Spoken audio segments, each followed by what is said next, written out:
falta de conexão.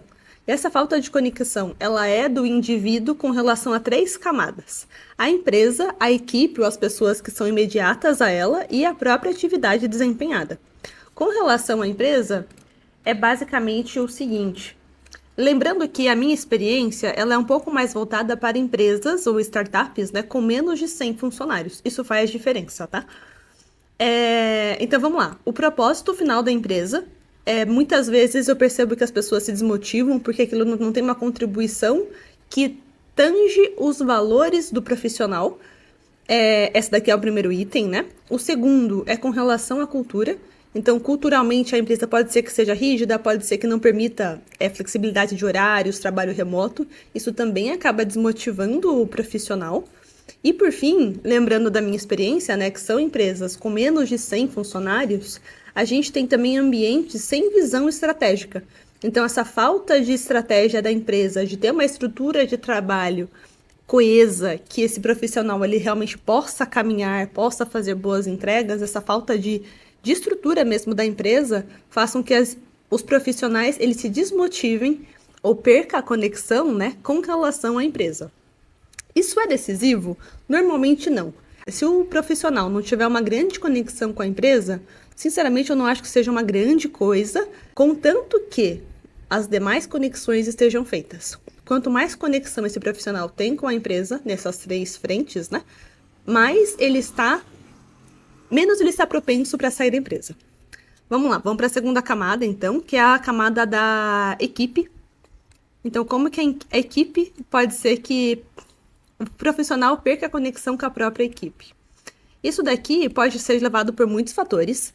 Eu estou partindo do pressuposto de uma visão do profissional, mas os gestores, os donos da empresa, vão ter outros fatores e outras percepções, tá? Vamos lá, a própria microgestão. Então, eu gosto de trabalhar com um propósito, com um desafio. Mas tem alguns profissionais que preferem, em cada vírgula que esse profissional faz, que ele notifique o gestor, que cada minuto é contado, é regulado. Então, essa microgestão acaba sobrecarregando o profissional.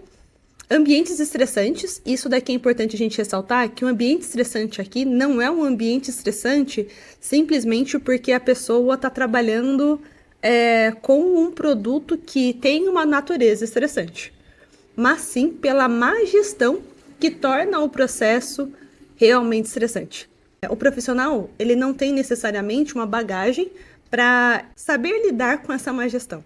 Então, isso acaba também desgastando esse profissional, desmotivando ele. E, às vezes, também uma coisa que eu ouço bastante, que é o retrabalho.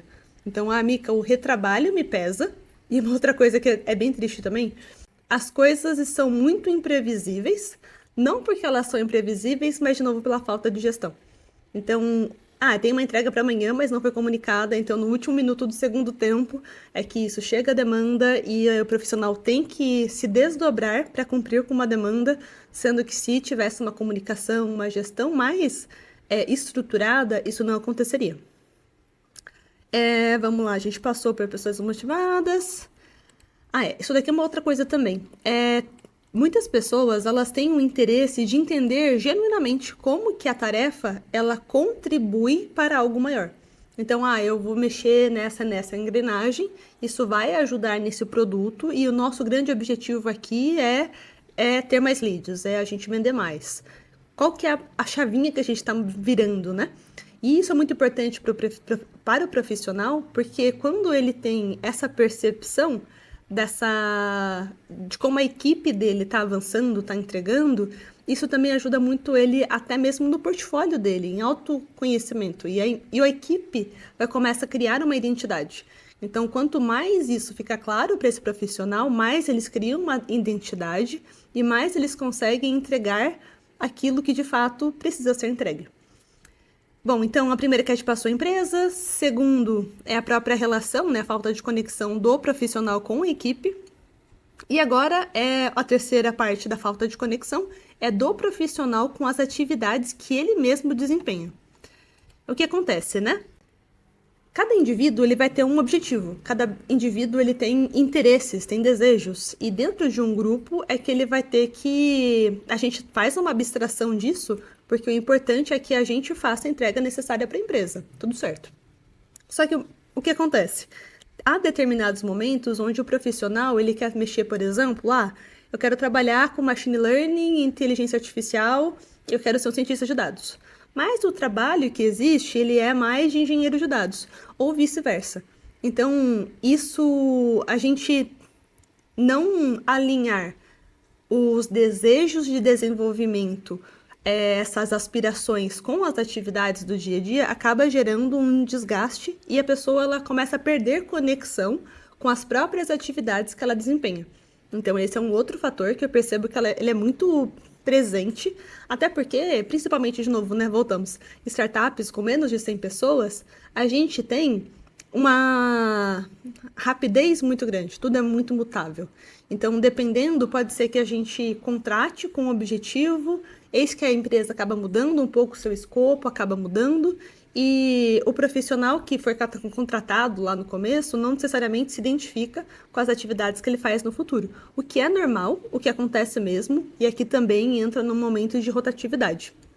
Outra coisa que é importante aqui também, insistir em atividades que não geram retorno, nem para o profissional, nem para a empresa. Às vezes, dependendo do momento da startup e tudo mais, pode ser que ela insista em desenvolver certas coisas que não necessariamente o profissional vê valor, tanto para o desenvolvimento dele mesmo, não faz sentido, assim como ele não vê como que isso, de fato, contribui para a empresa ou vai ajudar nas métricas que ele é avaliado. Então, é quase como a gente fazer requisições de uma atividade, mas essas atividades não cumprem com o objetivo e logo o profissional acaba sendo julgado e sobrecarregado porque é culpa dele, apesar dele estar desenvolvendo as atividades. Insistir em atividades que não geram retorno nem para o profissional e nem para a empresa, pode ser, por exemplo, que a gente esteja trabalhando, desenvolvendo alguma ferramenta por causa do ego de um CEO ou de algum diretor. Então, isso acaba desmotivando também o profissional e ele começa a fazer uma desconexão do seu relacionamento com as atividades que ele anda desempenhando. Então, o que eu percebi, né? Que a gente tem esses 3 grandes pontos da falta de desconexão e o que a gente tem aqui também? Tadã! A segunda grande parte, que é super importante, é a parte dos salários e benefícios, que tem que ser competitivos. O dinheiro vai importar muito, mas o dinheiro eu já vi pessoas com uma certa frequência migrarem para outro trabalho que forneça um ou mais itens de conexão com a empresa, com a equipe ou atividade desempenhada. Então, o dinheiro ele pode ser um diferencial, mas ele não necessariamente vai ser o diferencial para todos os profissionais. Então, cada indivíduo é muito único, a gente vai ter que entender a necessidade, as perspectivas, a conexão, para daí a gente também entender o quanto que o dinheiro de fato vai fazer a diferença nas coisas. Uma última coisa também que é importante falar é que o dinheiro em si, ele funciona quase como que um balanço. Então, se eu estou desmotivado, com falta de conexão com uma ou mais dessas hierarquias, a balança ela começa a ficar desequilibrada. Quando a balança começa a ficar desequilibrada, é o dinheiro que equilibra. Então, um profissional não gosta da empresa, não gosta da equipe, nem das atividades desempenhadas, mas ganha muito bem. Então, o dinheiro faz com que haja equilíbrio de novo nesse relacionamento. Uma coisa que é importante aqui é que quando o profissional está ali exclusivamente pelo dinheiro, é uma questão de tempo do mercado oferecer para ele alguma vantagem financeira ou qualquer uma dos fatores de conexão aqui, né? E esse profissional vai migrar. Então, a gente também tem que entender o quanto conectado está esse profissional com essas 3 camadas, como que ele está com relação ao salário e os benefícios dele, para que ele, de fato, a gente entenda de fato quão próximo ou quão não próximo estamos de uma possível rotatividade.